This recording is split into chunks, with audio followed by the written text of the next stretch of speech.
రెండవ మాటగా నేడు నీవు నాతో కూడా పరదేశంలో ఉందువు. లూకాసు వార్త 23 అధ్యాయము 43 వరకు ఆయన సిలువలో ఉండి పలికిన రెండవ మాట.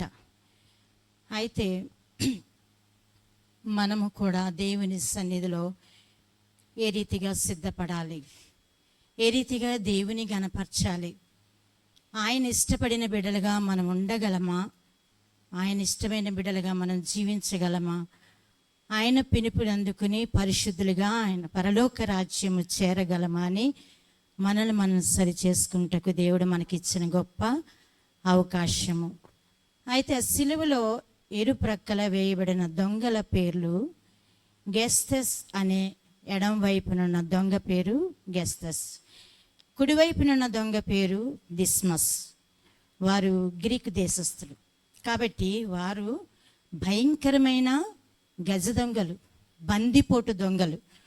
వారు ఎటువంటి వారంటే వారికి జాలి, కనికరం, దయ, తల్లి, కుమారుడు, బిడ్డ ఇటువంటి జాబితాలు వారు ఉండరు. వారికి కనికరం అనేదే ఉండదు. వారంటే క్రూరమైన మృగాల వంటి మనస్తత్వం కలిగిన వారు మధ్యన మన ప్రభువారు సిలువ వేయబడ్డారు. ఎంతగా దేవుని తగ్గించుకుని మరి అటువంటి వారి మధ్యన నేను ఉన్నానని ఆయన ఏమన్నా చింతపడ్డారా? లేదు.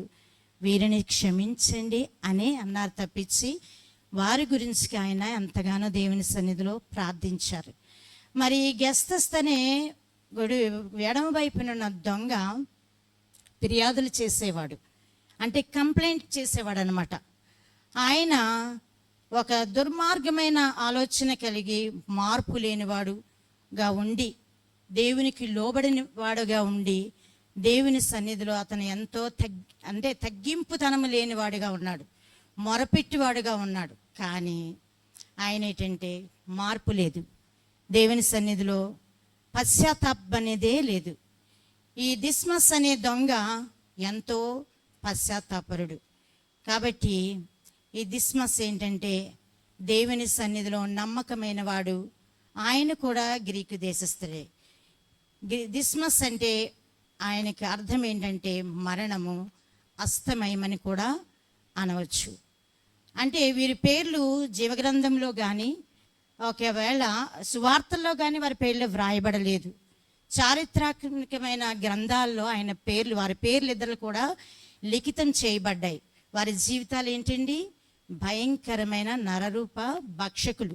అటువంటి వారి మధ్య మరి ప్రభువు వారు సిలువలో వేలాడుచు ఎంతో తను తాను తగ్గించుకుని ఎంతో దీనత్వంతో ఆయన ఆ సిలువల ఆ మధ్య దొంగలతో ప్రభు ఎంతగానో పోరాడారు. అప్పటికి ఎడం ప్రక్కనున్న దొంగ అంటున్నాడు, నీవు దేవుని కుమారుడు కదా, నీవు లోకరక్షకుడు కదా, నిన్ను నీవు రక్షించుకో, మమ్మును కూడా రక్షించు. అంటే అతనేంటంటే అంటే చనిపోకుండా నేను బ్రతకాలి అని ఆశపడుతున్నాడు తప్పించి పశ్చాత్తాపడాలనే పశ్చాత్తాపంలో లేదు. ఈ దిస్మస్ అనే దొంగ ఏంటి, ప్రభువా ఈ పాపం ఇది అతన్ని గద్దిస్తున్నాడు. ఇలాంటి ఏ నేరము చేయలేని ప్రభువుకి మనము ఆ రీతిగా మనం గద్దించకూడదు. మనము దేవుని సన్నిధిలో ఇప్పుడు మనం దేవుని సన్నిధిలో ఏమి చేయాలంటే పశ్చాత్తాపడాలి, దేవుణ్ణి అడగాలి, మొర్ర పెట్టాలి. అయ్యా నేను ఈ పాపం నాకు, ఈ శిక్ష నాకు తగును, నేను ఘోరమైన పాపములు చేసేవాడని కాబట్టి నాకు ఈ శిక్ష తగును. ఏ నేరము చేయని, ఏ తప్పిదము చేయని తండ్రికి నేరము తగదు. కానీ మనం ఏం చేయాలంటే ఆ రీతిగా పశ్చాత్తాపడుతూ, ప్రభువా నీ రాజ్యంలోనికి వెళ్ళినప్పుడు నన్ను నీవు జ్ఞాపకం చేసుకో. పశ్చాత్తాపడ్డాడు చాలా వేదనతో, దుఃఖంతో. ప్రభు ఆ సిలువలో ఉండి ఆ కుడి ప్రక్కన ప్రభువుని చూచినప్పుడు ఆ కళ్ళల్లో దేవుని యొక్క పరిశుద్ధత, దేవుని యొక్క ప్రేమ అతని తాకగానే అతనిలో ఉన్న దుర్మార్గంతటిని కూడా ఏం చేశాడండి? విడిచిపెట్టాడు. కాబట్టి ఏం చేయగలిగాడు? ప్రభువుని హత్తుకోగలిగాడు. అందుకే ప్రభు అంటాడు, నాతో కూడా నేడు నువ్వు పరదేశిలో ఉందువు. ఎంత గొప్ప ధన్యతనండి. మరి అటువంటి భయంకరమైన దొంగలకే దేవుడు గొప్ప అవకాశం ఇచ్చాడు, మార్పునిచ్చాడు. మరి అటువంటి పాపం నుంచి విడిచిపెట్టే స్థితినిచ్చాడు. మరి నీవు నేను మరి ఈ దినమును మనం విడిచిపెట్టగలమా? మరి అన్యులు ఏం చేస్తారండి, ఒక ప్రాంతం వెళ్ళినప్పుడు వాళ్ళు ఏం చేస్తారంటే ఇది మేము ఒకటి విడిచిపెడతారు. ఏదో ఈ పండు తినకూడదు, ఈ మాట మాట్లాడకూడదు, ఇలా ఉండాలనేసి వారు ఏం చేస్తారండి, అన్యులు ఒక నిర్ధారణ చేసుకుంటారు.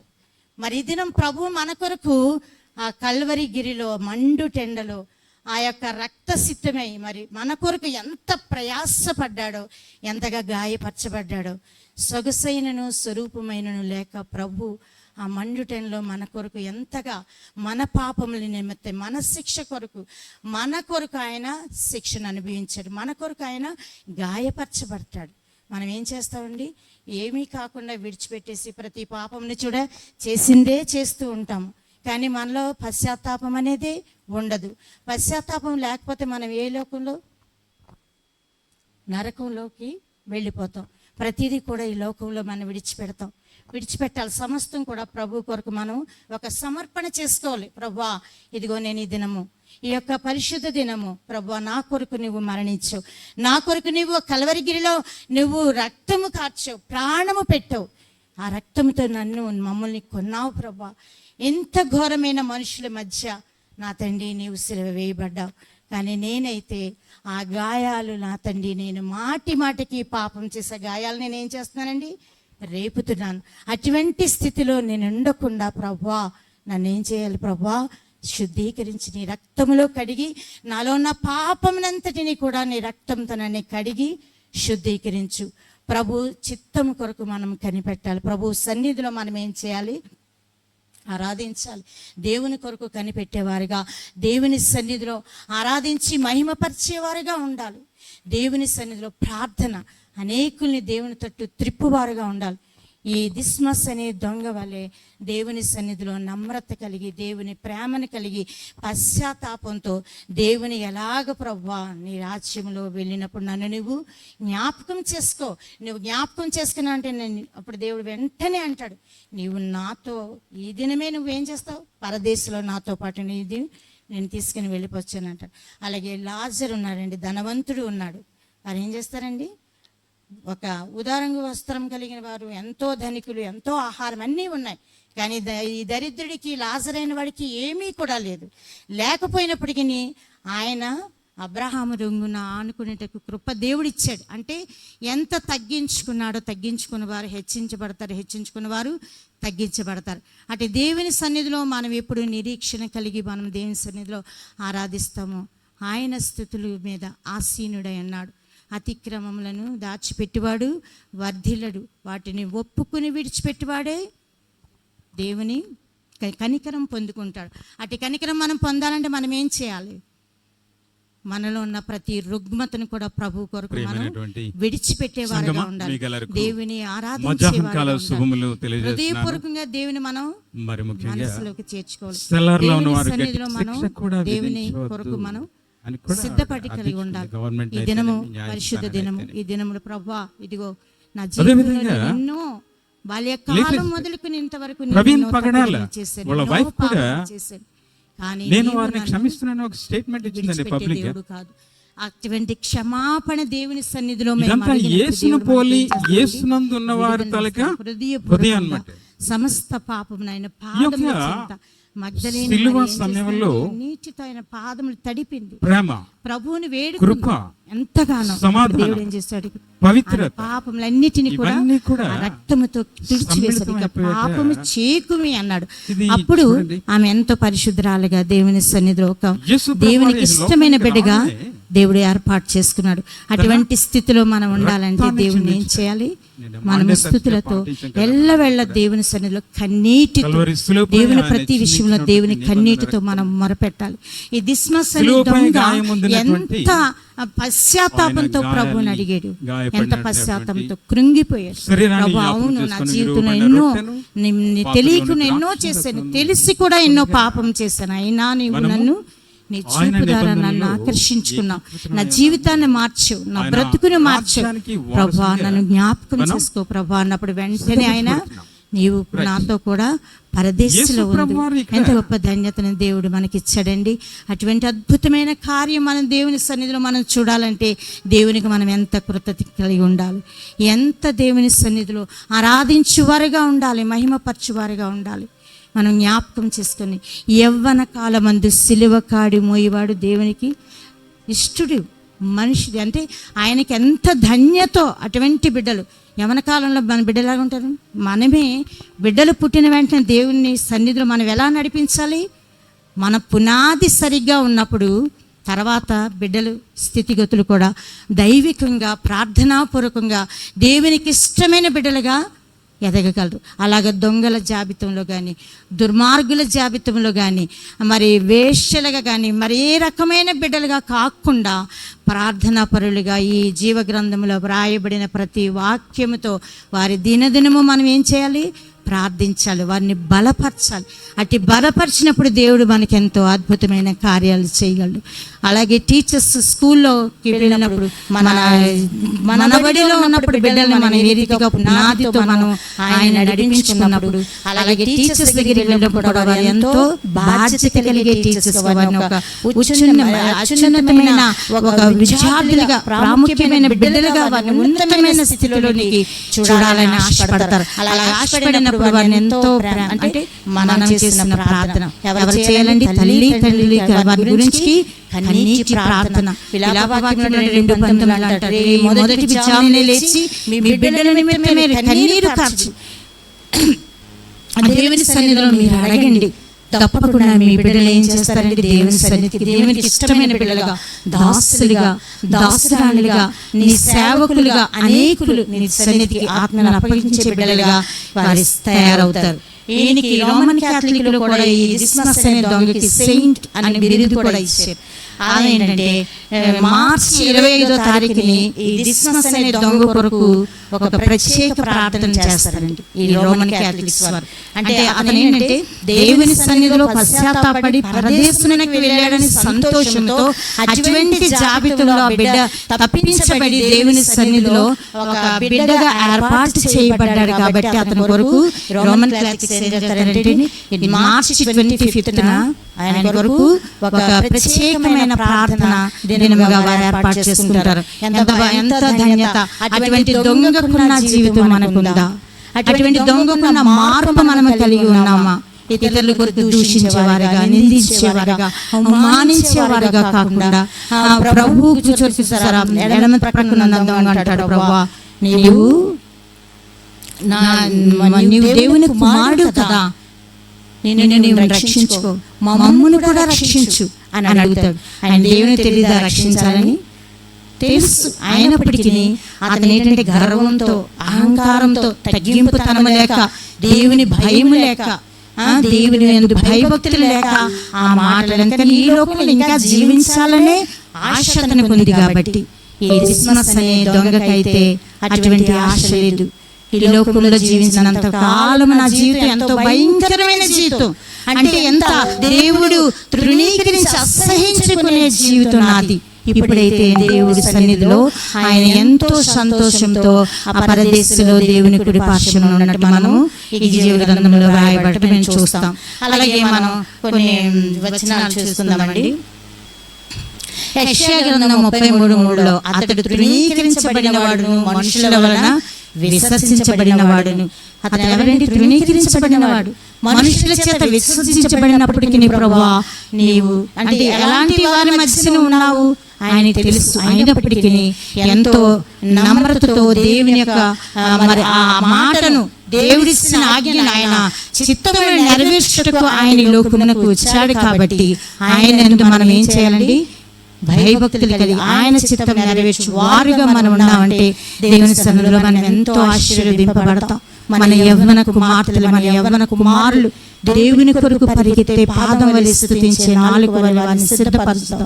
తల్లి తండ్రులుగా వారి కొరకు మనము ప్రయాసపడదాం.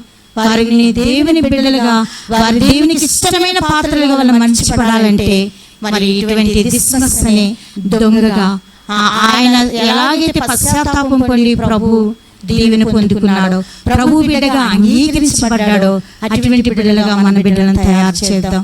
దేవుని సన్నిధిలో ప్రతిదిన మనం ఏం చేయాలండి? స్తుతించాలి, ఆరాధించాలి, ప్రభు సన్నిధిలో కన్నీరు కార్చాలి.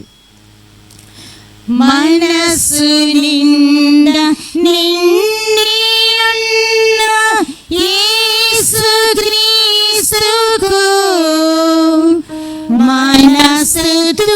మనసుతులన్నీ మాల చేసి మెడను వేతుము.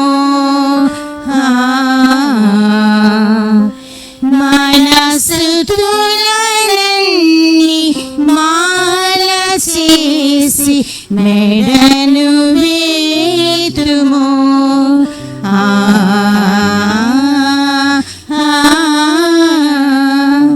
పాప పంచల జీవితాలు వలదు వలదులే, ఆ జీవితాల మలిన కృపను వలదు వలదు. యేసుక్రీస్తు మనకు తోడు, మరువబోకుమా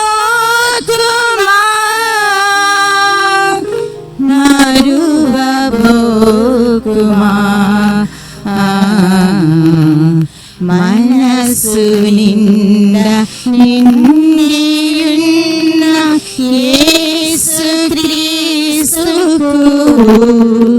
మనస్తుతులనన్ని మాల చేసి మెడను వేతుము. మన స్థుతులన్నీ దేవునికి ఏం చేయాలండి? ఒక మాల చేసి ఆయన మెడలో వేసినప్పుడు మనలో మనం తగ్గించుకొని సమస్త రుగ్మతలు ప్రభు పాదముల చెంత విడిచిపెట్టినప్పుడు ఎంతో సంతోషముతో హత్తుకుని ప్రభును వెంబడించే స్థితినిస్తాడు. ప్రభు సన్నిధిలో ఆయనకు రాజ్యములో మనకు ఒక స్థానము మనం సిద్ధపరచుకోవాలంటే మనం ఏం చేయాలని, ఇంకా నమ్మకమైన విశ్వాసిగానే సన్నిధిలో మనము ఉండాలి. మరి పాస్టర్ ప్రవీణ్ పగడాల గారు ఒక వీడియో క్లిప్స్ చూసే ఉంటారు మీరు యూట్యూబ్లోని. ఆయన పరలోకమునకు, ఈయన చనిపోయిన తర్వాత పరలోకమునకు వెళ్ళిపోతూ ఉంటే ప్రభువారు వచ్చి ఆయన కౌగిటిలో ఇలా పట్టుకుని ఎంతగా సంతోషంతో, ఎంత నవ్వుతోటి, ఎంతో ఉత్సాహంతో ప్రభువా నేను నీ సన్నిధికి వచ్చేసానని, వెనకాతలు నా భార్య బిడ్డలు ఉన్నారని దుఃఖంతో ఉన్నారండి. లోతు వలె అయ్యో ఏమైపోతుందో నా సంసారం, నా జీవితం, నా బ్రతుకు, ఇంకా ఈ లోకంలో ఉండిపోయానని అలాంటి ఏమీ తలంచుకోకుండా ఆయన దేవుడు పిలుపునికి సిద్ధపడి దుర్మార్గులైన హతమార్చినప్పటికీ కూడా ఆయన ఏం చేశాడండి? ఎంతగానో సంతోషంతో ప్రభు కౌగిటిలో చేర్చబడ్డాడు. ఆ జాబితాలో కానీ ఆయన వెళ్ళిపోయారు, కానీ ఆయన పోరాటము ఆగలేదు. ఎందుకంటే దేవుడు అటువంటి వారిని సముద్రంలో ఒక నీటి చుక్కగా వేసిన సముద్రం అంతా కలిసినప్పుడు ఒక ఉప్పొంగులాగా వచ్చినప్పుడు వారంతా క్రైస్తవులు అందరూ కలిపి దేవుని కొరకు పోరాడే శక్తిని దేవుడు ఇస్తాడు. ఒక యాజకుల వలె, ఒక దైవజనుల వలె, ఒక ప్రవక్తల వలె వారిని సిద్ధపరచుడు. అటువంటి ఉద్దేశము అనేక సేవకుల్లో ఆయన కలిగించి వెళ్ళారు. ఆ ప్రేమను ఆయన చూపించి వెళ్ళారు. ఎంతో అద్భుతమైన జీవితం ఈ లోకంలో అనేకుల కొరకు ఆయన జీవించి వెళ్ళారు. అదే మన అంశం కాదు, కానీ సందర్శన వచ్చింది కాబట్టి చెప్తున్నాను. నేడే నీవు నాతో కూడా పరదేశంలో ఉండు. ప్రభు కొరకు మనం పరదేశులకి వెళ్ళాలంటే ఏమి విడిచిపెట్టుకోవాలండి? మనలో ఉన్న ప్రతి పాపము, నోటితో చేసే పాపం, కళ్ళతో చేసే పాపం, హృదయంతో చేసే పాపము, కాళ్ళతో, చేతులతో, ఆయన పంచ గాయములతో కూడా మనల్ని ముట్టుచున్నాడు. అప్పుడు మనలో నిజంగా మొరపెట్టే వరకైనా సమీపస్తుడు. కానీ ఆయన సన్నిధిలో మనం ఎప్పుడు కూడా కృతజ్ఞత కలిగే ఉండాలి. కీర్తనలు 27:6-8 చూద్దామండి. నరుల చేత నిందించబడిన వాడు ప్రజల చేత తృణీకించబడినవాడు. నరుల చేత ఏం చెప్పి ఎంతగానో దూషించబడ్డాడు, అవమానించబడ్డాడు, హింసించబడ్డాడు. అయినప్పటికీ ఆయన విడిపించబడ్డాడు. తృణీకరించబడినప్పటికీ వారిని విడిపించే దేవుడు ఎంత గొప్ప ధన్యతనిచ్చాడు.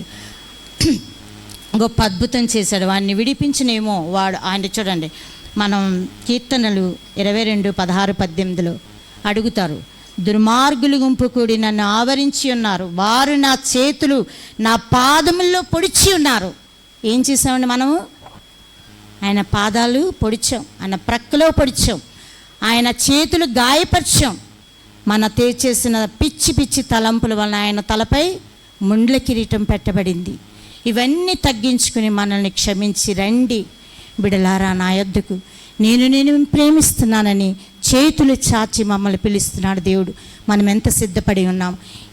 ఇలాంటి గుడ్ ఫ్రైడేలు, ఇలాంటి మరి లెంట్ డేస్లు ఎన్నో మన జీవితంలో పుట్టినప్పటి నుంచి తరలిపోతూనే ఉన్నాయి. కానీ మనలో మార్పు అనేది లేదు. రండి, మన హృదయపూర్వకంగా దేవుని ఆరాధిస్తాం, మన హృదయపూర్వకంగా దేవుని అడుగుతాం.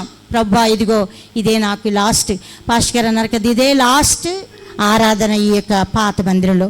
కొత్త మందిరంలోకి వెళ్ళి మన క్రొత్త హృదయంతో మనల్ని అలంకరించుకుంటూ ప్రభువుని మన హృదయంలోనికి రప్పించుకుని, ప్రభువా రండి, మీ ఆత్మతో నన్ను నింపండి, నీ బిడ్డలుగా జీవించే శక్తిని, నిన్ను ప్రకటించే బిడ్డగా, అనేక ఆత్మని చేతికి అప్పగించే బిడ్డలుగా నన్ను సిద్ధపరచండి. అట్టి రీతిగా నన్ను జ్ఞాపకం చేసుకో ప్రభువా అని దేవుని సన్నిధిలో మనం అడగాలి. అడిగినప్పుడు దేవుడు ఎంతో కృప చూపుతాడు. యెషయా 53:9-12 అతడు మరణమైనప్పుడు భక్తిహీనుల చేత అతనికి సమాధి నియమింపబడిందంట. భక్తిహీనులు ఎవరండి? దొంగలు, ఎందుకు పనికిరాని వ్యర్థమైన వారి కొరకు ఆయనకి సమాధిని అనేక ప్రవచనాల వలన ఆయన చిత్తం, దేవుని చిత్తం నెరవేర్చుటకు ఈ లోకమునకు ఆయన వచ్చాడు. కాబట్టి మనం ఏం చేయాలంటే ఆయన చిత్తం కూడా మనం నెరవేర్చాలి. ఎత్తబడే గుంపులో మనం ఉండాలి, కృపచేత మనం నిర్మింపబడాలి. నీ సహాయత మాకు ఇమ్మని దేవుని సన్నిధిలో అడుగుదాం. దేవుడు, నేను ఒక చిన్న పల్లవి పాడి ముగిస్తానండి. చిన్న పల్లవి